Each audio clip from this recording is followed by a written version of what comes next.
Hello, everyone, and welcome back to the 2021 FASCAR season here on the War Given Racing Network. Today, we are live from Circuit of the Americas for the COTA 250. Circuit of the Americas is a track near Austin, Texas that opened in the early 2010s as a venue for Formula One racing in America, but has in the past few years held both IndyCar and now a fast car event. So with that out of the way, we take a look at the points standings summary. Rounding off the top 20 in our drivers is Michael McDowell, who is currently in the lead with 1,070 points, followed by last week's race winner at Sonoma, Brad Keselowski, with 1,055 points. Brad Keselowski, after his dominant win in Sonoma that was almost interrupted by a late yellow, has managed to bounce back up in the standings after a mediocre start to the beginning of the season. Now, looking down the top 20, Ryan Preece is a standout, fourth with 1,000 points. Cole Custer's having a strong start in ninth with 910 points. And then, obviously, Cody Ware, James Early, and Corey LaJoie having extremely strong starts to the season, especially the rookie James Early, who in only 4 starts has managed to break into the top 20 in points. Obviously, Kyle Larson is having a rough return to the sport after his suspension in the 2020 season, as well as Denny Hamlin and Kevin Harvick, both race winners already this season, struggling to work their way up in the standings. And then over in the team standings, nothing has changed except for the fact that Penske now has 2 wins, back-to-back wins both at Auto Club and at Sonoma. And they are catching up to Joe Gibbs Racing, who has 1,185 points. So 1,185 points. So moving on to qualifying here at COTA, you see that there were 42 cars entered in this race, with the top 20 obviously qualifying for this race based off of last season's points finish, as this is a non-crown jewel event. Denny Hamlin takes pole today with a time of a 2:27.1, and then just under 2 tenths. And then ultimately 6 cars did not qualify today. The number 38 of Anthony Alfredo, the number 42, and the most shocking of the did not qualify, Ross Chastain, Josh Bilicki in the 52, Quinn Half in the 00, BJ McLeod in the 78, and then Joey Gase in the 53. Moving on to the starting grid for today's race, Denny Hamlin on pole with Joey Logano to his outside. McDowell having another strong qualifying, starting third with Christopher Bell to his outside. Brad Keselowski and Chris Buescher round off row 3. Kevin Harvick and James Early round off row 4. And then Cole Custer and Ryan Preece finish out the top 10. A good day for Bubba Wallace qualifying 11th, and the road course ringer that is AJ Allmendinger a solid 12th. Again, a surprising row number 7 with Corey LaJoie and Cody Ware on it. A solid qualifying effort from Larson and Stenhouse to put them 15th and 16th. And then Dillon, Bowman, Jones, and Briscoe round out the top 20. A notable struggle again for Chase Elliott in qualifying, as despite having good form on road courses, he has really struggled to find a way to qualify high up in the field today. Let's see if he can work his way up like he did last week before a pit strategy went bad. Timmy Hill qualifies for his first race in the 2021 FastCar season with a respectable 25th in MBM machinery. Ryan Blaney, another disappointing qualifying session as Daniel Suarez struggles to find form after starting off the season good at Las Vegas after missing the 500 miles of Daytona. And then again, another disappointing qualifying session for the 18, the 21, and the 8. But a shout out to the 15 of James Davidson, who manages to make today's race. Now we head to the track in order to start this race.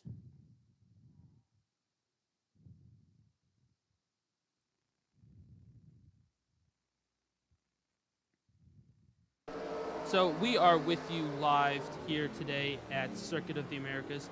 As you can see here, the cars are currently going around turn one, taking quite an aggressive line through the first corner, as these are stock cars and do not have the same stopping power as the Formula One cars that so often frequent this circuit. We are currently riding on board the number 11 of Denny Hamlin, who just went through turn two, as we are on the pace lap for today's race. Today's race will be 19 laps around this circuit, with the fuel window expected to be 4 to 5 laps.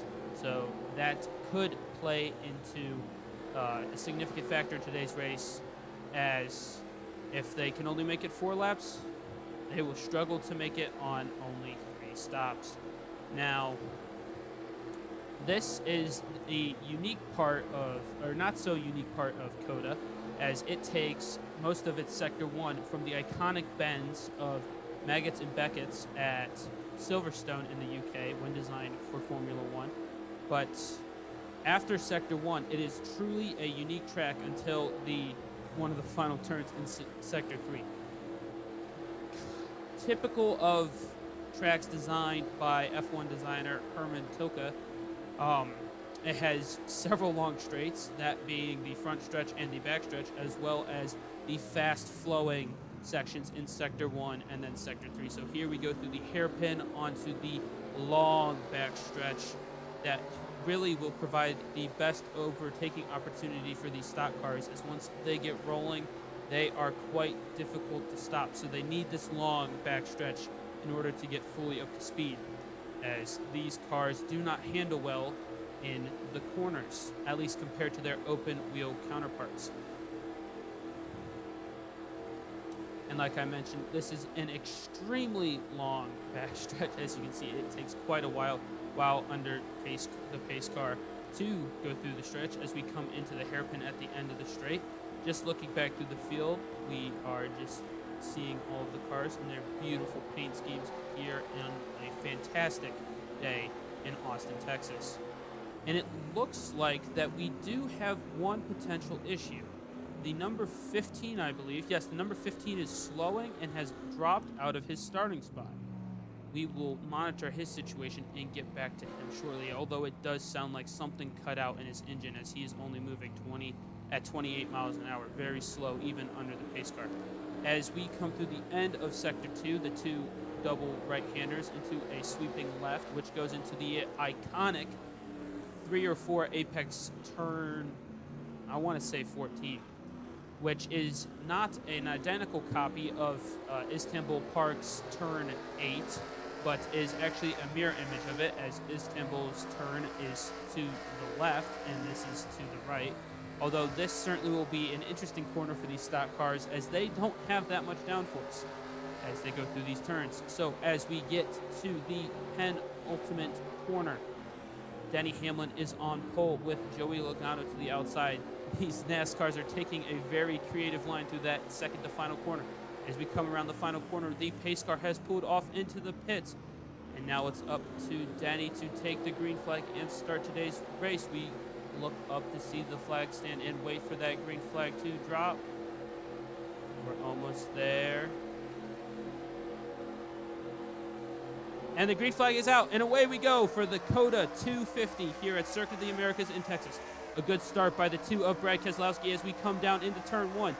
These cars hopefully will be able to stop in time and not head into that far Firestone barrier, as Michael McDowell cuts down to the inside with a very strong turn 1, as we are 4 or 5 wide in the back as we come down the hill into turn 2. Slight contact made. Oh, we have a car going around. No. Yes. LaJoie in the 7 has gone around. Kyle Larson involved in this incident, which has slowed up at least half the field. This will give that front pack a good opportunity to break away from those chasing them. Fortunately, though, it doesn't look like too much damage has been had so far, although LaJoie seems to be much slower than his compatriots behind him, really holding up the 47 of Stenhouse as they come through the S's. And now we head back up the field to see how it has shaken out at the front as they exit Sector 1 and head up the hill into the hairpin onto the back stretch. Michael McDowell has about a 10-car lead up into the first hairpin as Kevin Harvick looks to the inside of Denny Hamlin, but Christopher Bell makes the move on the 22 but is unable to get that power down, and Logano power rounds the outside as we head onto the long backstretch for the first time. McDowell is well clear of Hamlin, who is under threat from Kevin Harvick, and then Brad Keselowski farther behind. As you can see, the cars have already started to string out quite a bit, even though it is only lap 1 of this 19-lap race, as Kevin Harvick dives to the inside to make a move into the hairpin. And Cole Custer and Christopher Bell touch as they get into the hairpin. We'll most likely see a lot of contact here as cars are putting their bumpers. And it looks like the 43 of Jones has made significant contact with the rear end of the 37. Jones looks to still be able to run, but he surely will come into the pits to fix that damage. Priest should be okay to stay out. As we take a look farther back in the field to see if anyone missed their break point. Yes, it looks like the 48 of Bowman was both hit in the rear end and took significant front end damage. He most likely will also have to pit at the end of this lap. Let's see if any other cars fall victim to that devastating hairpin. No. Wait. Nope. Briscoe. Man, Chase Briscoe just can't escape making contact these days. The number 14 Ford seems to have significant front end damage as well. We will see how many cars peel off into the pits at the end of this first lap. As we look at the very wide line taken by these cars coming into the final corner, as it looks like there's Jones pulling off the pit lane. Has anyone else followed him in?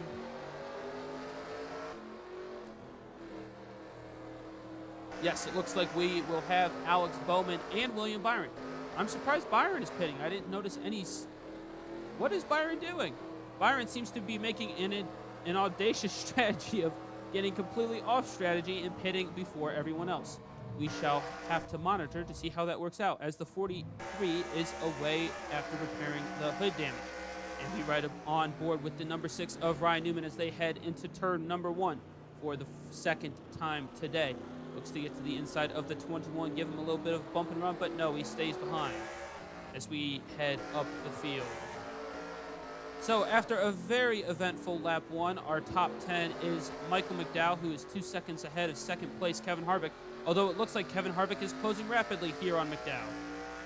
Harvick has certainly left the next chasing pack of Hamlin, Keselowski, Logano, and Christopher Bell behind, which is quite surprising considering Harvick is not thought to be an extremely good road course racer. Now, Michael McDowell, on the other hand, is consistently one of the best. However, his machinery is not as good as Harvick's, as McDowell is in a front-row motorsport car, which is traditionally mid-pack at best, although he is leading the championship right now. So with those good finishes early on in the season, McDowell might have a better chance at getting better equipment across the season, as Harvick breaks a bit later than McDowell heading into the hairpin, closes significantly, but is unable to make a move. As we now watch the next group coming into the hairpin, it looks like Bell's looking to the inside of the 22, and he does not get the move done. As then we come into the right-hander here, as you can see from the hood on Brad Keselowski, which then falls into another right-hander before a sweeping left into the long right-hander. I hope everyone has been able to follow that. Good morning, Simon. I'm glad that you are able to tune in from Germany. As you are probably familiar with this track, as I know at least you have been an F1 fan. I'm not sure what your opinion on this track is, but I'm sure that I would love to hear what you think about this track. As we ride on board with the number 41 of Cole Custer in 7th position here on lap 2 at COTA, as they head into the penultimate turn and take what has been dubbed the IndyCar line.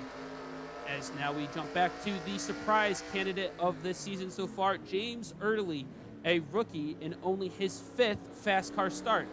Early has made his way up into the top 20 in points for FASCAR.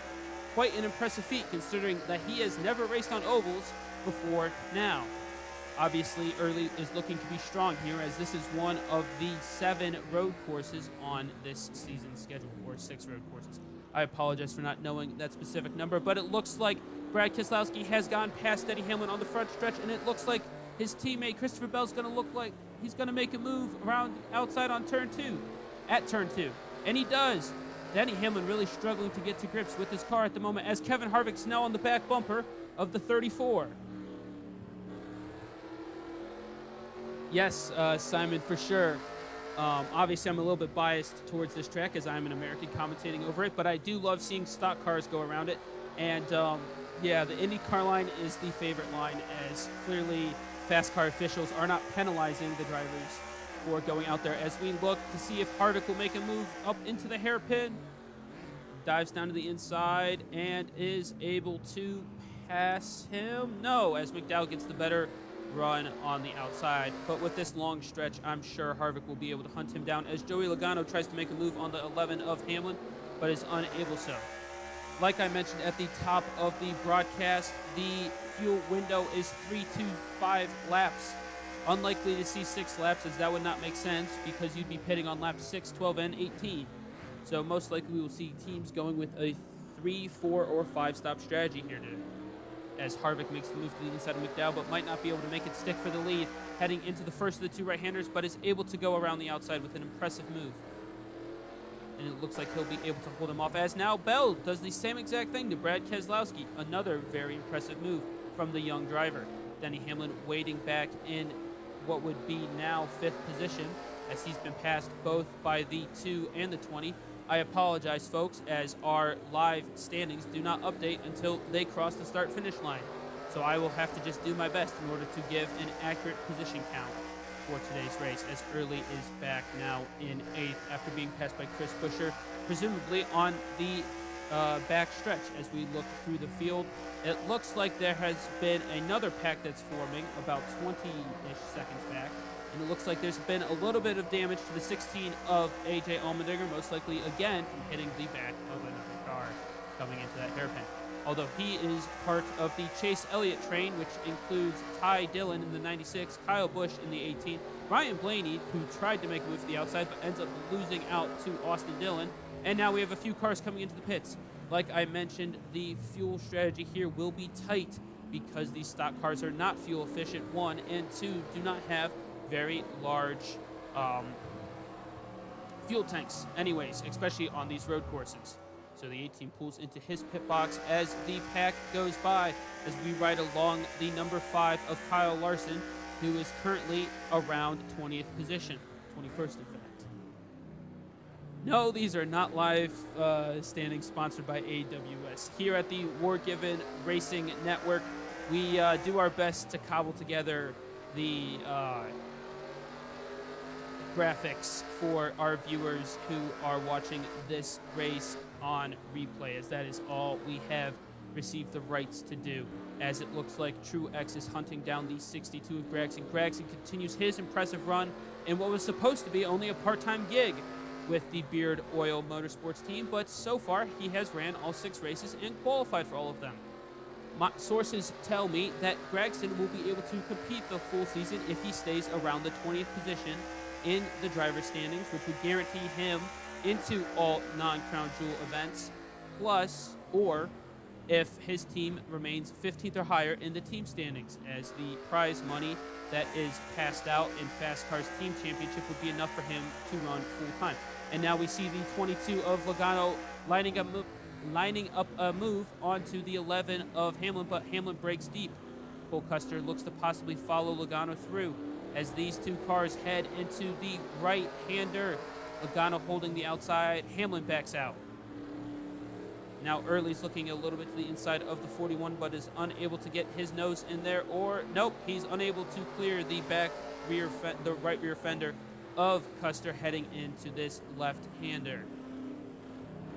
As we go up front to see that McDowell is falling back from Kevin Harvick, not a surprise.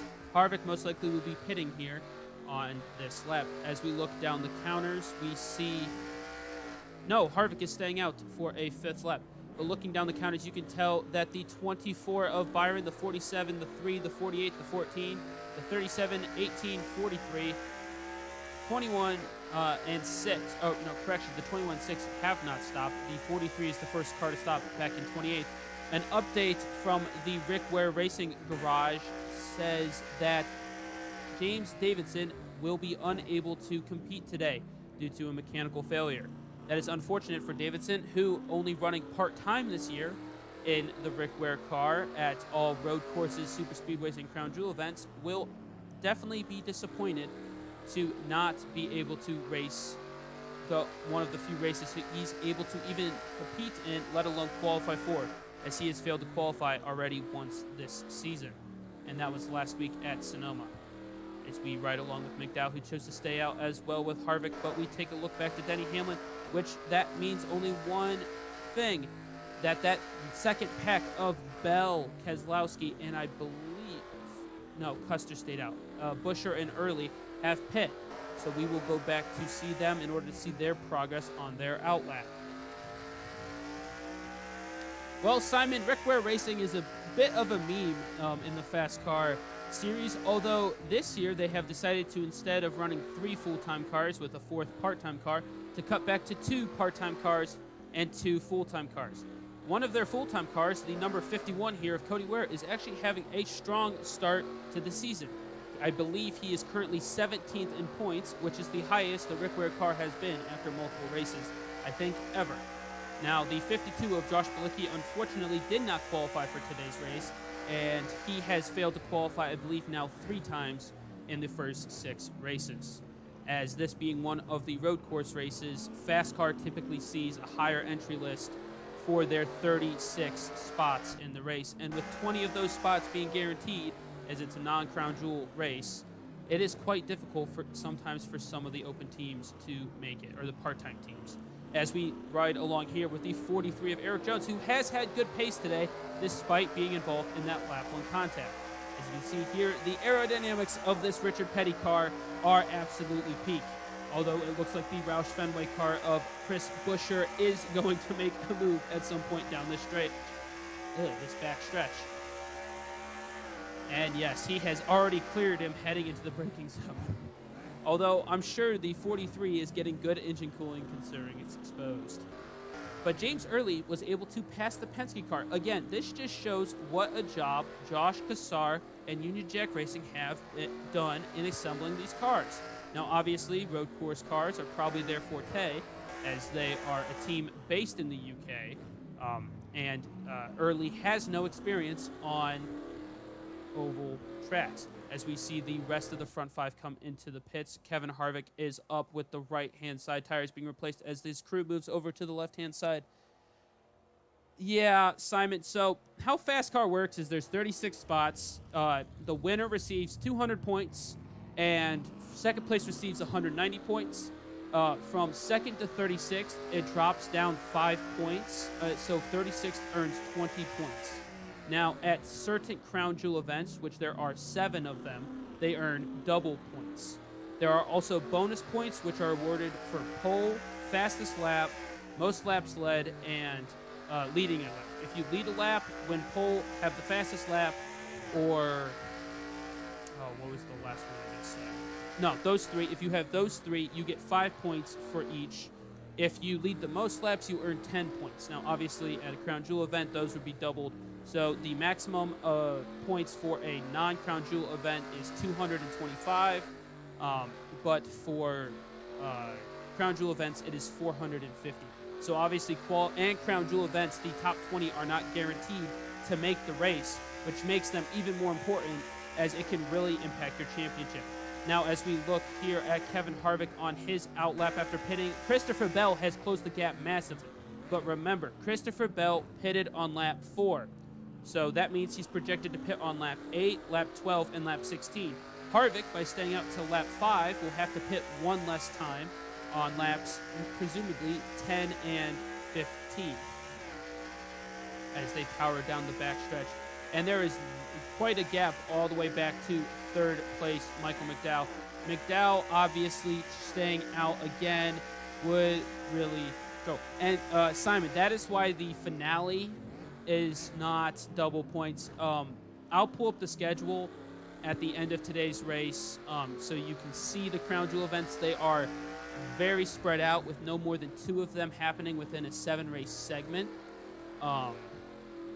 But yeah, no, the Crown Jewel events are quite interesting as, for example, the 13 of Early was unable to make the Daytona 500 miles of Daytona because of part issues. Union Jack Racing did not feel they were able to field a car at speed to make that race, so they chose to just prepare for the second race at Las Vegas instead, which obviously has been working out as they've had a really strong run. But, for example, the number 16 of Cowlick, or no, he made the 500 miles. The 43. So RPM's 43, historic team, Petty Motorsports, failed to qualify for the 500 miles at Daytona. The first time in, I think, 20 years that they failed. And because of that, they are only a single car team. They have really struggled to get their footing this season. The team's championship is much like the old F1 Constructors Championship, where the highest result of each team counts. So if you're a 3-car team like Team Penske or a 4-car team like Hendrick, you obviously will naturally be higher up because you have more cars. As Eric Jones peels into the pits for his second stop, being able to make it last 6 laps, or 5 laps, as he was completing lap 6. And being 17th in points is not a bad thing. Obviously, we're still early enough in the season, with this being race 6 of 35, that any driver can theoretically win the championship. Obviously, there are only a few drivers that probably will win the championship, but that's how we'll see. And there is a significant financial bonus of staying in that top 20 in points that makes those crown jewel races. As we see here, Daniel Suarez trying to make a move on the 62 into the S's, and he's able to get him, maybe no, as the curb slows up the 99 of Suarez. Suarez is another example of struggling to start the season, although he's rebounded better than the 43, as he also missed the 500 miles of Daytona. So again, if you want to rewatch or catch up on FASCAR content, there is a playlist on the channel that will have all of the coverage, including the preseason video that goes through the teams, the rules, the point system, the calendar, and a more in-depth look. So that is all in a playlist found on the channel. As we take a look here at the 37 of Ryan Preece, who is currently running in 13th. Another good day for Preece, who is 4th in points right now, for the traditional mid-pack JTG Doherty Racing. Again, a good start to the season. Preece has been consistent so far on all of these different styles of tracks. As we see the braking from Suarez, passing the JGR car of Kyle Busch, with his brother Kurt Busch looking to make a move to the inside. As you can see here, Kyle Busch has a little bit of damage to the back of his interstate batteries, number 18 Toyota, most likely from one of the cars running into it on the first lap. As we go to the front of the field here, McDowell has fallen back closer to Keselowski as Bell is slowly closing in on Harvick. Although the timing screens say 5 seconds, so never mind. He lost 1.3 seconds over that last lap. If we go to the current car in last place, it is the 24 of William Byron. If you remember, Byron pitted on lap 1 due to an apparent issue, probably, or just a strategy that most likely has gone horribly wrong, as he is currently on lap 7, while our leader, Kevin Harvick, going through the S's now, is on lap 8. What do you mean there, Simon? I don't have no idea what you're talking about. Anywho, Brad Keselowski running strong in 4th place as he is 2nd in the championship. Now, this battle between McDowell and Keselowski could be huge, as they are the top 2 in the championship right now. Obviously, since Keselowski has not led a lap, McDowell has not only the 5 points of difference between himself and McDowell, himself and Keselowski because of position, but then the 5 bonus points for leading a lap causes there to be a 10-point difference. So really, points can swing back, forth anytime they like. It is quite fluid at the top of FASCAR right now, as Chase Elliott has found his way up into the top 10, with Denny Hamlin really struggling with his car today. I mean, it just seems like the Joe Gibbs cars have really got their setups wrong, minus the 20 of Christopher Bell. Although Bell has fallen back off of Harvick. It would take probably, he gained about 3 seconds through that stop, but now he's losing about a second a lap. He should be coming in this lap, as it is lap 8, and he pitted on lap 4. I don't know, folks. I think Kevin Harvick right now is in a good position to win, barring something unnatural. But then again, this is FASCAR, and sometimes these cars don't like road course racing.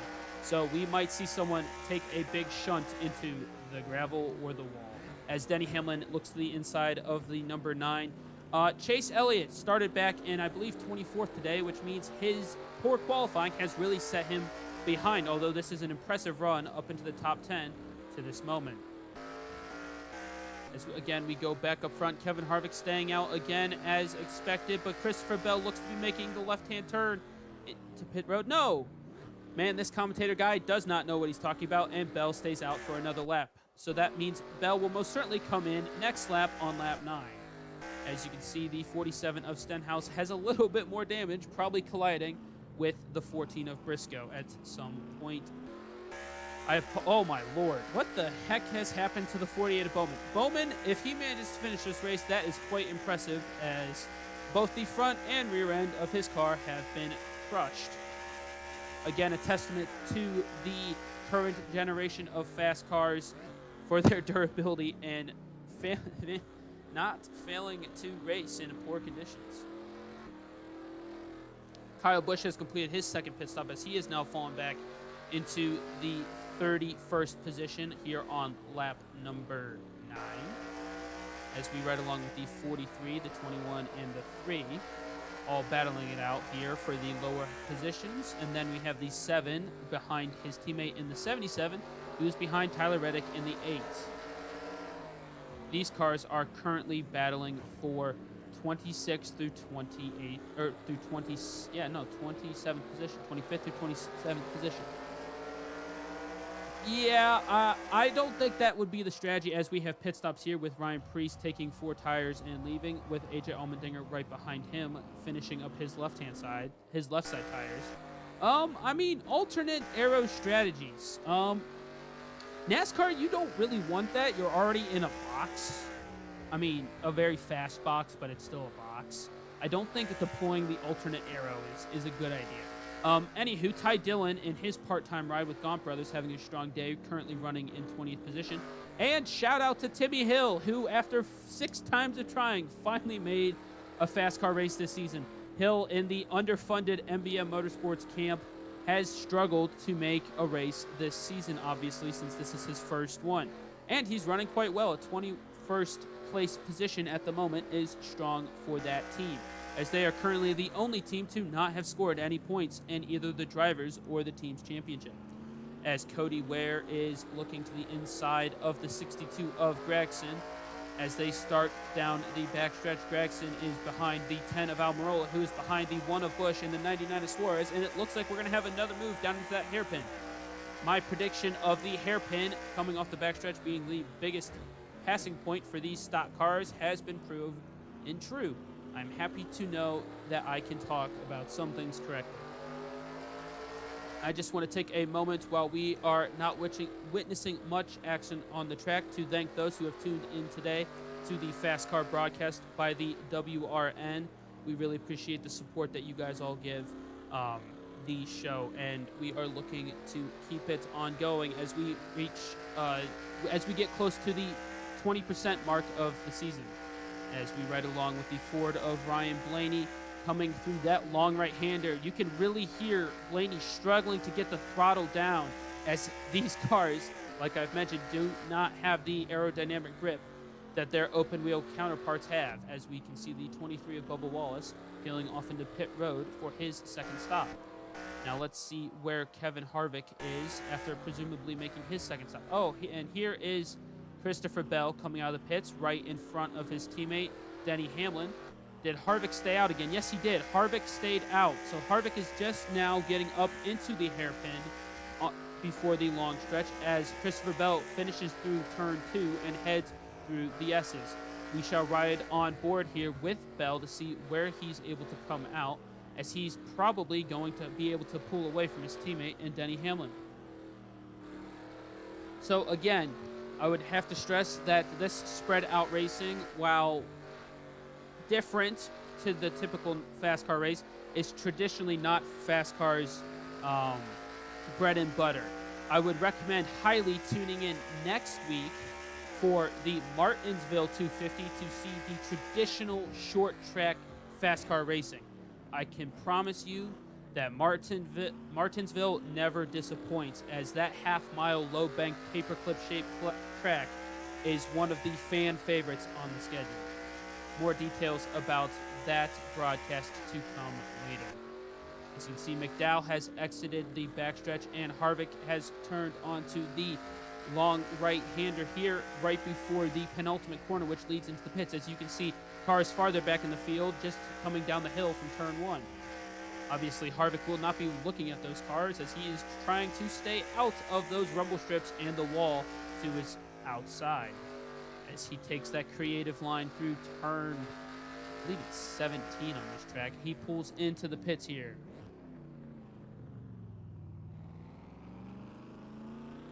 Gets down to pit road speed and enters the pits as Bell has exited now onto the long right-hander.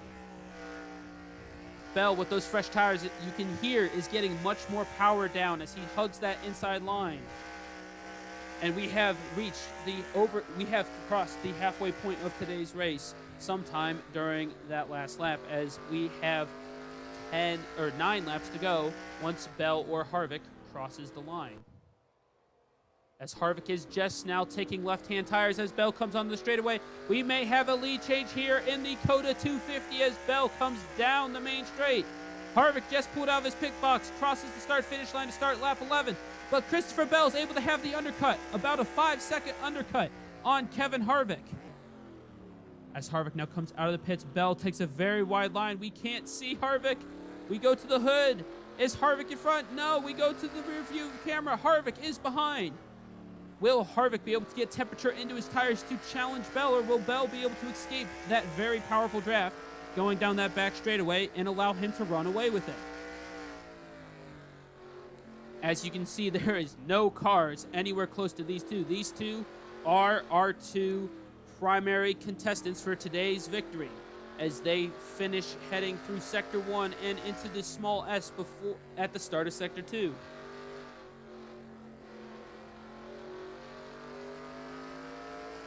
It's really hard to tell here what Harvick will be able to do as they both take a strong line through that left-hand kick heading up the hill into the hairpin. Harvick braking early in order to get a good exit as he takes a wide entrance into that turn. He closes up a bit to Bell, should be within striking range as he is in the draft in the slipstream. As you can see, I believe that was the 34th McDowell in the background. I'm hoping Harvick doesn't push it like 2007 because as a Harvick fan, yes, I'm slightly biased as a commentator, that scared the living daylights out of me, even if that was my first race I ever watched. Anywho, Harvick was not able to close up to Christopher Bell in order to make a move. I do appreciate, Simon, that Harvick Daytona, 500 miles of Daytona win is like the happiest moment of my life, and it hasn't been replicated since. Anywho, Harvick is attempting to close up here into that left-hander before the long right-hander, but Bell looks to just have the grip and the tire temperature at this moment in time. As we take a look a little bit farther back, you can see Keselowski with the undercut managed to get past McDowell. So this means that Keselowski will not earn any points towards McDowell, but he prevents him from losing any points to him either, as Joey Logano sits in 5th all by his lonesome. Although James Early is looking to change that, as James Early is trying to use his road course acumen and pass the 22 of Logano. Early better be careful because Joey Logano has been known to throw a controversial block or two and not care about the results. As we look behind, Buescher is having a strong day in his Roush Fenway Ford as he has had an inconsistent start to this season. I believe he had a mechanical failure at one of these races, which cost him some positions in the driver's standings, but he is having a strong day here at COTA.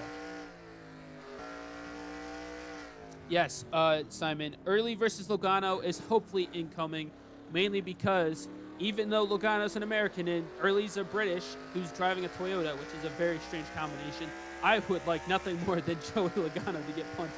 I probably shouldn't be saying that on an official broadcast, but I don't care. This is my show, and I'm going to broadcast it how I like it. Anywho, McDowell has closed up to Keselowski through that front stretch, and as they head into the S's, McDowell has been known to give a little bit of a bump and run occasionally to drivers, although Keselowski and him are generally considered very, very clean drivers, as McDowell looks to possibly make a move on the outside. Yes, it looks like it's going to stick, as Harvick still hasn't closed up enough to... Oh, we have a yellow flag. We have a yellow flag out on the course. Obviously, this being a very large road course, the FASCAR TV director has missed it, but we do have a yellow flag. It looks like Kurt Busch has been towed to the pit lane, so we will now go to replay in order to check it out.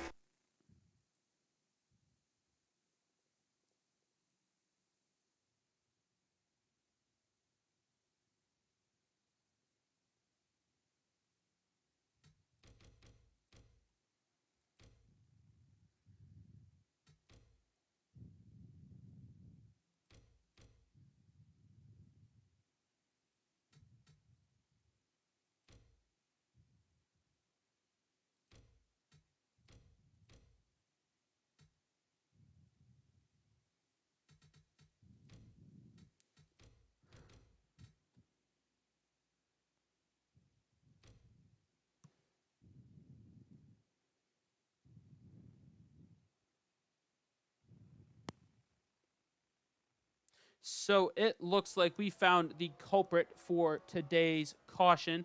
Kurt Busch was being an innocent bystander. Oh no! Oh, disaster strikes as the 96 of Gaunt Brothers Racing, pulling into his pit box, has flipped the number 1 Monster Energy Chevrolet of Kurt Busch. And that ruins Kurt Busch's strong day here today. An unfortunate ending for Busch, although he didn't have to be towed very far back to his pit stall. So now we shall head back to live coverage.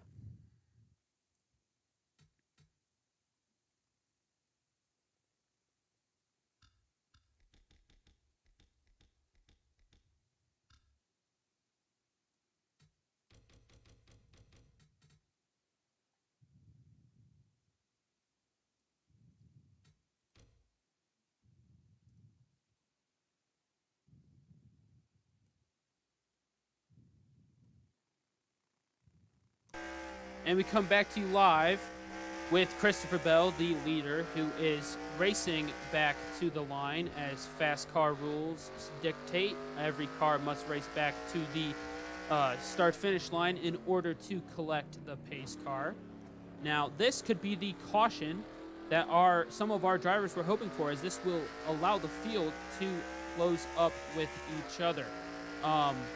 With there being, once they pass the start-finish line, 7 or 8 laps to go in this race, the cars cannot make it on one stop, so we will definitely see at least one more pit stop from our racers today. The question is, do you stay out on your old tires while behind the pace car and wait to pit until green flag conditions, or do you pit now, get those fresh tires, but then most likely have to make another pit stop after the caution ends? Well, Simon, the only thing I've heard of James Hunt on on broadcast is him criticizing other drivers. I don't think he's ever encouraged, to my knowledge, another driver to be crashed into. But obviously, as you can see, Logano and Early have both made it past the start-finish line, meaning that they have not murdered each other, which is obviously a good thing. Although I do find it weird that the pace car has not been deployed. So the Christopher Bell and Kevin Harvick may need to complete another lap. As you can see, the pace car lights are on, but has not left the pits yet. So for some reason, and I apologize for the confusion, as I am confused myself, the drivers will have to finish the lap they are currently on. So that means for the 21 of Matt DiBenedetto, he's got to go all the way around this track again, while in 35th with the leaders, who are coming up to only a few turns behind him, race back to the start-finish. Well, I guess the race is still most certainly on for that first position, as Harvick has closed up to Bell. I apologize for missing some of the action. I thought we were under caution, as you could see the marshals waving the yellow flags. Boy, are rules sometimes confusing, as Keselowski has been passed again by the 34 of McDowell. And Early has lost significant time to Logano, so unfortunately there shall be no Early versus Logano shenanigans. But as we go farther back, Chase Elliott has caught up to Denny Hamlin in the battle for 10th place, with Cole Custer fading a little bit after having a strong start to the race. Custer, I believe, started up near the top 5, but has dropped back to 11th position.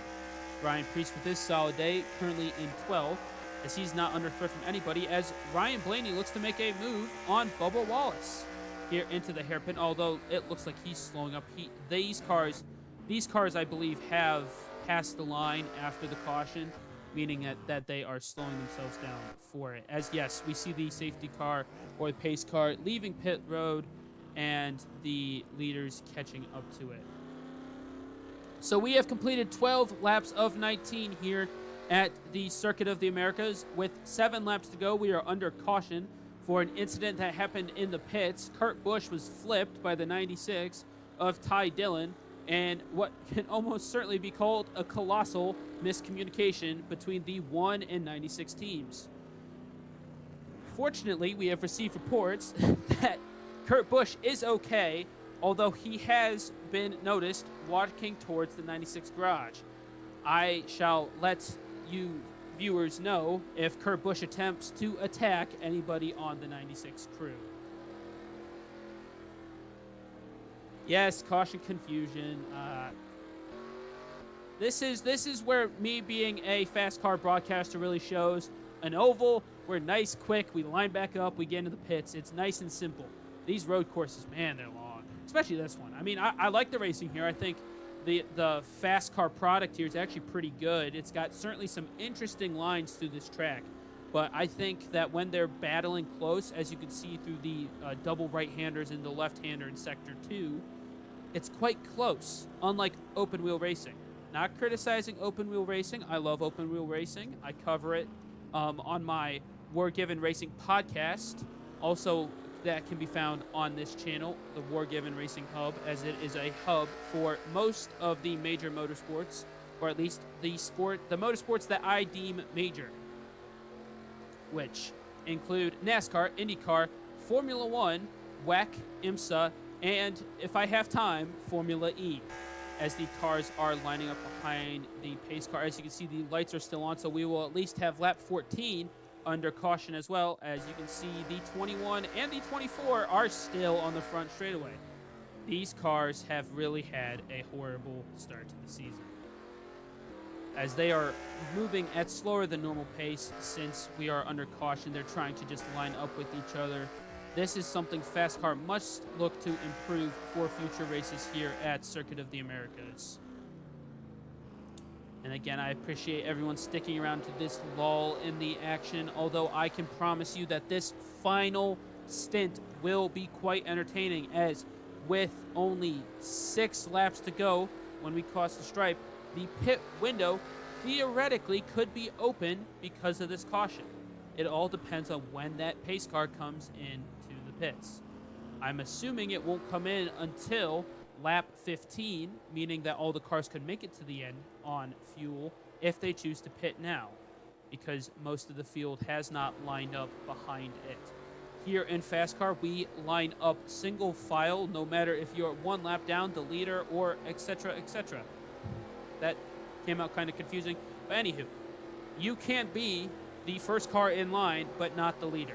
It's a little confusing, but at the same time, it makes sense. That way we don't have to deal with lap cars on the inside of the restarts, which protects, the racing product. As the 4 and 20 look to have made contact coming into the pits, although it doesn't look like much damage has been done to either car. But again, I mean, it may work out. This track is so long that the time gained by the 34 and the 2 here may work out.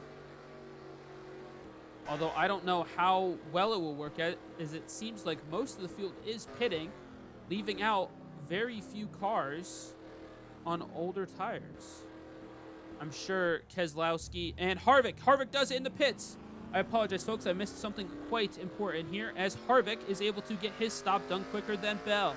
So Bell will now have to pass Harvick on the racetrack. The question is, can Harvick, Bell, and the other leaders make it to the end on this tank of fuel? As we go back to the front, only 4 cars stayed out, and the lights on the pace car are still on, which means we will complete another lap under caution, going green on lap 16. So again, we will probably be under caution here for at least another 4 minutes. Does anyone in the chat have anything that they want to discuss, questions, things they want to talk about. I'm open for anything while we sit here and wait for the pace car to get around this long road course.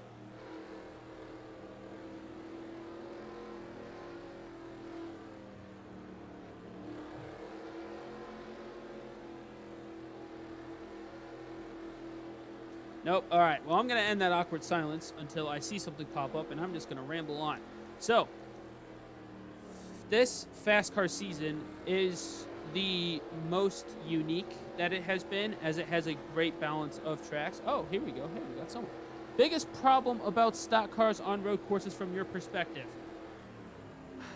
With this generation of car, this FASCAR, it is not built to handle road courses. The fact that we haven't seen brake failure heading into this hairpin is extremely impressive from these teams that must have built extremely good brakes. I mean, obviously we've seen some incidents where cars have collided, as you know, the field is collecting. You know, the 43, the 48, all had damage from a collision. But with this generation of car, it's definitely the brakes, and the stopping power isn't there. And there's lots of small aerodynamic features on the cars that make them very draggy on a road course.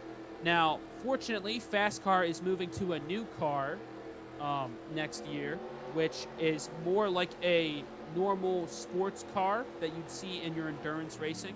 That promises to be much better on these road courses. But I think that the inclusion of these road courses on the schedule is extremely important, as it shows that fast cars no longer just going left in circles. Actually, the lights on the pace car are out, which means we are going back to green flag racing this time by. Michael McDowell will lead the field down the front stretch onto lap 15 with 5 laps to go in this race. Chris Buescher, Chase Elliott, Brad Keselowski, and Michael McDowell are the only 4 to have not pit under caution, meaning they will definitely have to come in at least one more time. Everyone behind them, to my knowledge, has stopped. We shall see if they all will be able to make it, as most of the field has caught up now to the pace car. All the way back, I'd say all the way back to the very far back, has caught up successfully. As they are all slowing up as the pace car pulls off, we will ride on board with the first car to come out of the pits.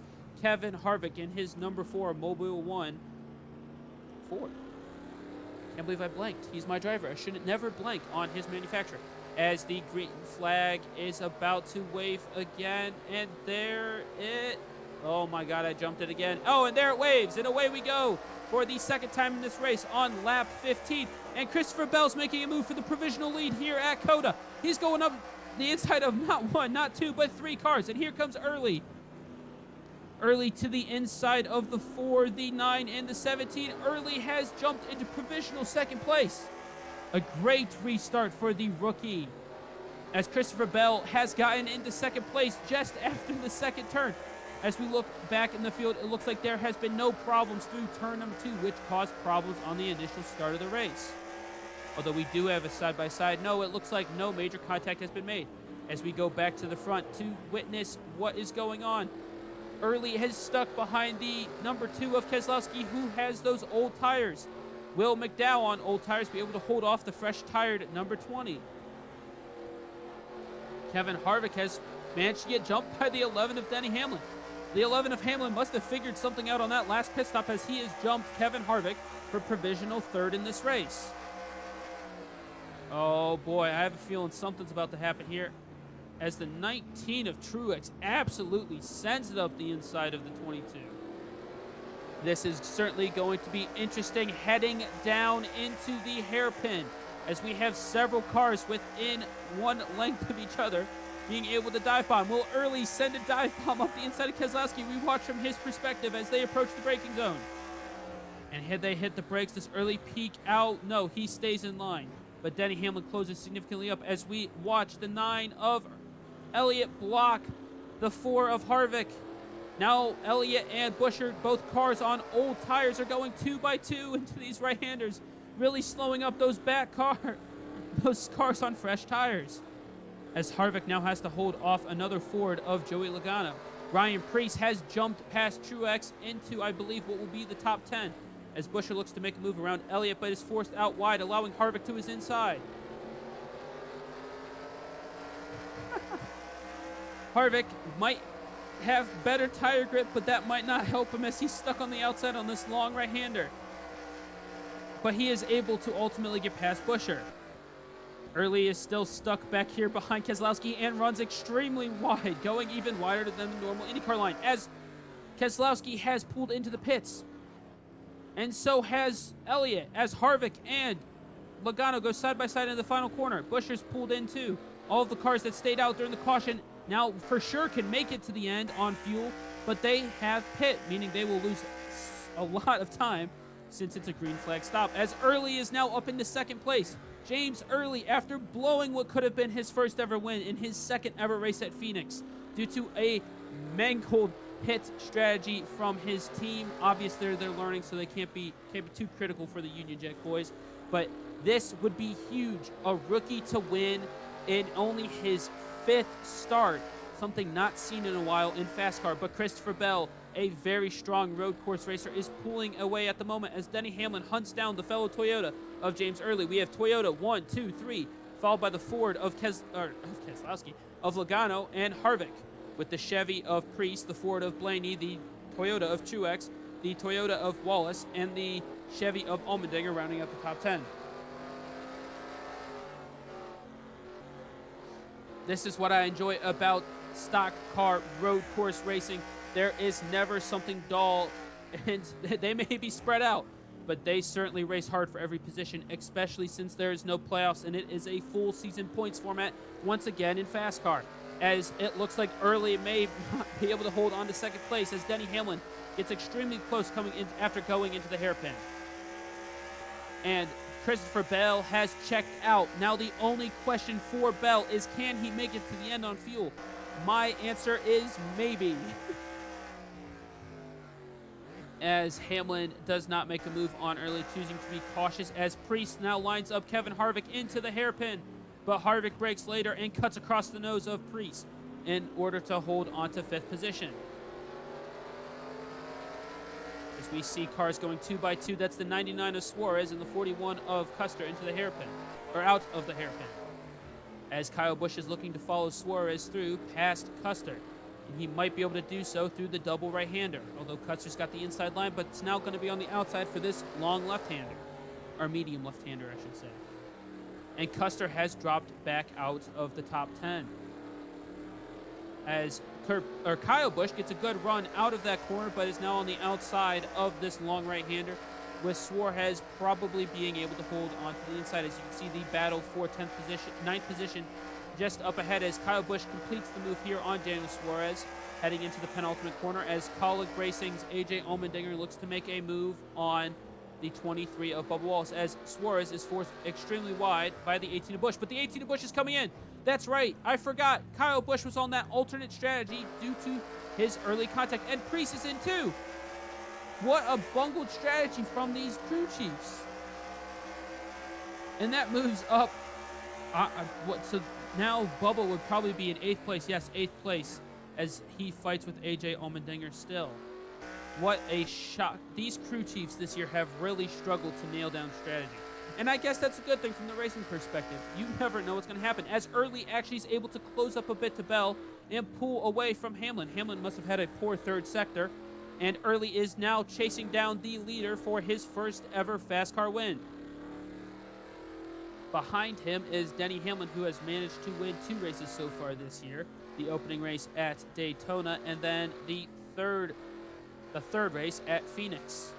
Hamlin had a poor showing, though, last week at Sonoma because of a pit strategy that saw him fall down in points. Obviously, today he will look to build on recovering that point gap, as points leader Michael McDowell and Brad Keselowski did not stop under caution and has cost themselves a lot of points.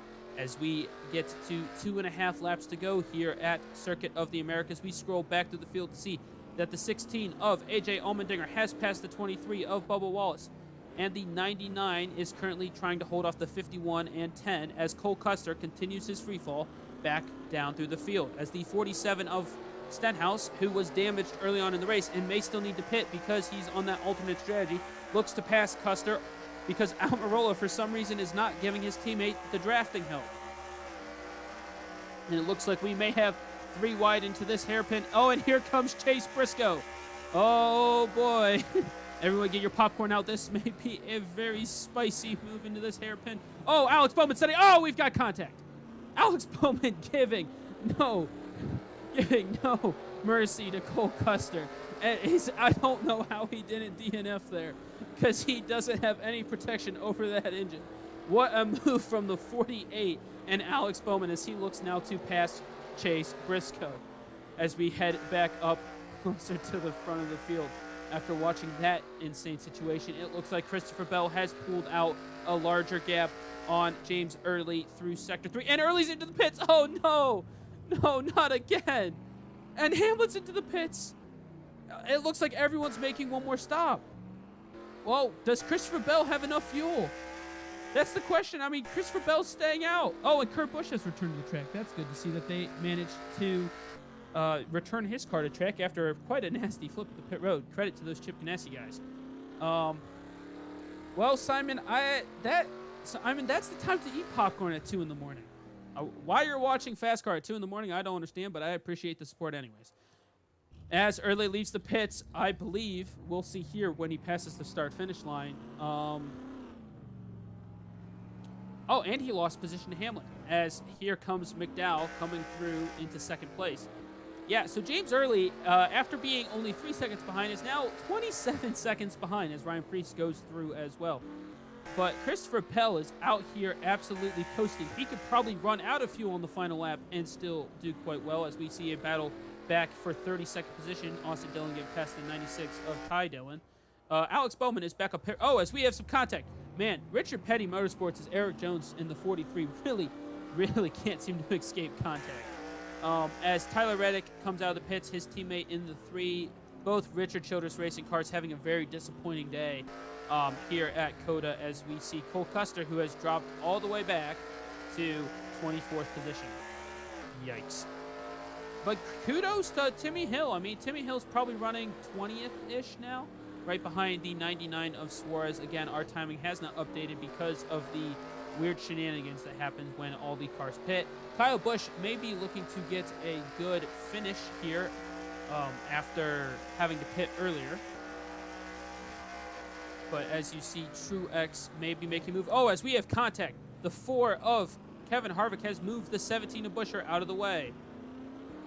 Now, will we see a strategy masterclass from the 2 and the 34 because they did not pit under caution, or the 17 as they didn't pit under caution and then stayed out and got that undercut with only a few laps to go, as we see Denny Hamlin really slow for some reason. Oh, the front end damage is slowing Hamlin down massively, as you can see the 2, the 22, the 4, and the 17 all go past, and the number 9, Chase Elliott, having a good day. Again, pulling off that strategy. James Early is now behind the 37 and the 34 in 4th place as Christopher Bell is rounding the penultimate corner. Does he peel in the pits? No! So we'll stay on board with Bell as he comes to take the white flag. The question is, will he run out of fuel on this last lap as we see a car in the pits? It's the 48 of Bowman. It looks like that move into the hairpin has caused his car to be broken. And Christopher Bell has taken the white flag. This is it, folks. 1 lap to go. Christopher Bell has a massive lead in front of the 34 of McDowell, who hasn't even gotten onto the front straightaway yet. Oh, my Lord. Christopher Bell, this could be the largest victory margin of the season so far. Now, obviously, that would make sense as this is a road course race, but this is the second road course race, and this surpasses Brad Keselowski's demolition of the field last week. It is 30 seconds between McDowell, Preece, and Bell. Unbelievable. The only way for anyone to win is if Bell runs out of fuel. But as we take a look inside to his cockpit, you can see the fuel pressure gauge. It looks like it's still got pressure.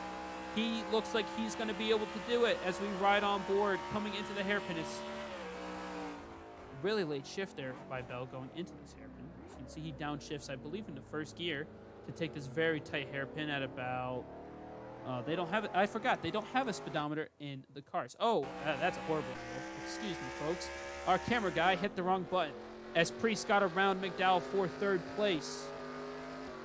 Early's looking to catch up in order to get back onto that podium, even though we don't count podiums here in FASCAR. We count top fives, which he has, unless he wrecks here, secured.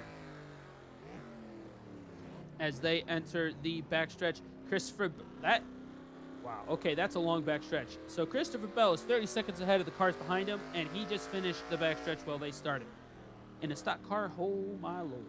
Anywho, Christopher Bell enters the final sector here at COTA. He's got 1, 2, 3, 4 turns left to go until he wins. What would normally be all the turns on a FASCAR track is all that stands between him and victory here today in Texas at the inaugural COTA 250. As he powers through the long right-hander for the final time, it looks like he's still got fuel. He isn't sputtering yet. The Joe Gibbs crew have pulled a masterclass out of the hat, managing to balance their fuel strategy perfectly as he enters the final corner. Doesn't pull into the pits. No, Schumacher 96 or 7, I believe. My F1 knowledge is not the best. And Bell enters the final stretch. That is not the end of this race, as they have to cross the start-finish line, which is the same thing in FASCAR. The checker flag is out and waving, and Christopher Bell wins the COTA 250. Schumacher 98. Thank you, Simon. As James Early has managed to get past Michael McDowell into third place, but I don't think he'll be able to catch Ryan Preece as Preece enters the final stretch and heads down to take the checker. And Preece finishes second, with Early coming home in third, McDowell in fourth, Elliott in fifth, Chris Buescher leading home a train in sixth, followed by Harvick, Keselowski, Truex, and Logano to round out your top 10. As we go back through the field, AJ Allmendinger and his part-time effort, a good day today. Larson, after spinning Corey LaJoie on the first lap and being massively slowed up, a 12th place finish. As LaJoie and Blaney fight for 13th and 14th, Denny Hamlin crosses 15th, followed by Bubba Wallace. And we see here the battle for 20th position. Oh, and Eric Almirola holds off Timmy Hill, as Hill finishes a strong 21st in his first race of the season. As you can see here, the cars are now... Oh, Ryan Newman. Oh, my. We missed someone deciding to end the front of his car's race. Again, that hairpin, the biggest zone for contact in today's race, as we now follow along with the 96, who's in 31st, crossing the line with Tyler Reddick, William Byron, Kurt Busch. Oh, and that's it, who is left on the racetrack. I missed a few drivers as they crossed the line. As Kurt Busch, who will finish today's race in, well, last of the running cars, as James Davidson was unable to start today's race due to mechanical problems. And then Kurt Busch was flipped in the pit lane, which cost him a solid top 15 as he crosses the line to finish 35th. Now that wraps it up today from the track at COTA. We go to the standings and the race recap.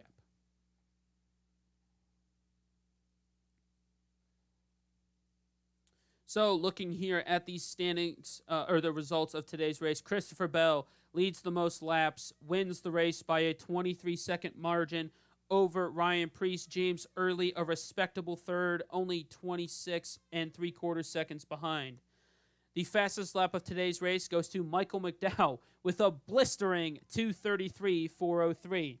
Yes, I know that's about 1 minute slower than an F1 car. I don't need to hear about it. Most laps led today was tied between the 20 of Christopher Bell, your race winner, and the 4 of Kevin Harvick, who managed a top 10 finish despite a strong start to the race. We had 4 lap leaders today with 6 changes, with Christopher Bell leading 7, Michael McDowell leading 4, Kevin Harvick leading 7, and Denny Hamlin leading a single lap. The pole for today's race was won by the number 11 of Denny Hamlin, and we did not start in the number 15 of James Davidson, who will be classified as 36th. Notable finishers today, Chris Buescher with the strong top 10, Early with the strong top 5, A disappointing day for the SHR crew of Cole Custer as he started 9th and finished 22nd. Another disappointing day for the 43 of Eric Jones due to that contact on the first lap, and the 24 of William Byron, who, despite not seeming to have any contact, pit on the first lap, meaning that he was behind the cue ball on strategy today. He dropped back 10 positions from 23rd to 33rd. So if we look at the drivers' standings, Michael McDowell extends his lead over Brad Keselowski, but is now only at 30 points ahead of Christopher Bell, who with that win jumps Keselowski in the standings. The big movers for today are Denny Hamlin and Kevin Harvick, who both move up 2 positions at the expense of Kurt Busch, who drops down 3. James Early, with his third-place finish, moves up 2 spots into 15th at the expense of Cody Ware, with Bubba Wallace maintaining 16th. And we have a change for 20th position as Kyle Larson moved from 19th to 18th and Eric Almirola moved up to 19th. Austin Dillon dropped down into 20th for that all-important spot. So, in the back half of the field, Kyle Busch, with his recovery drive today, moves himself up into 21st position, only 45 points back of that automatic qualifying spot in 20th. Again, to explain FASCAR qualifying rules, at any non-Crown Jewel event, the top 20 automatically qualify for the race. This was a negotiation between FASCAR and the teams to replace the charter system that was introduced in 2016. So far, it has been working quite well. Daniel Suarez and Noah Gragson, again, are trying to battle for that 20th position to get that guarantee, but currently sit 50 and 65 points respectively out of that spot. Remember, typical FASCAR mid-pack cars earn about 100 to 150 points, so it would take quite a bad day from the driver in 20th and a good day from the drivers behind to pass for that position. Another disappointing day at the office for Matthew DiBenedetto in the 21 and Ryan Newman in the 6, as they are in 27th and 28th respectively in points. Ryan Blaney, after having an extremely slow start to the season, moves up 5 spots into 29th in the points, but still 295 points behind Austin Dillon for 20th position. As we move into the team standings, Joe Gibbs Racing extends their lead over Penske as they are up to 1,400 points with 3 wins, 105 points ahead of Team Penske. Penske maintains second place, though, over Front Row Motorsports and JTG Daugherty, who close up to them. No real movement in the team standings, minus Union Jack jumping up to 10th place with 810 points over 2311 Racing, Rick Ware Racing, and Richard Childress. And that will wrap it up for today. Thank you for tuning in to the 6th race of our 2021 FASCAR season here at COTA.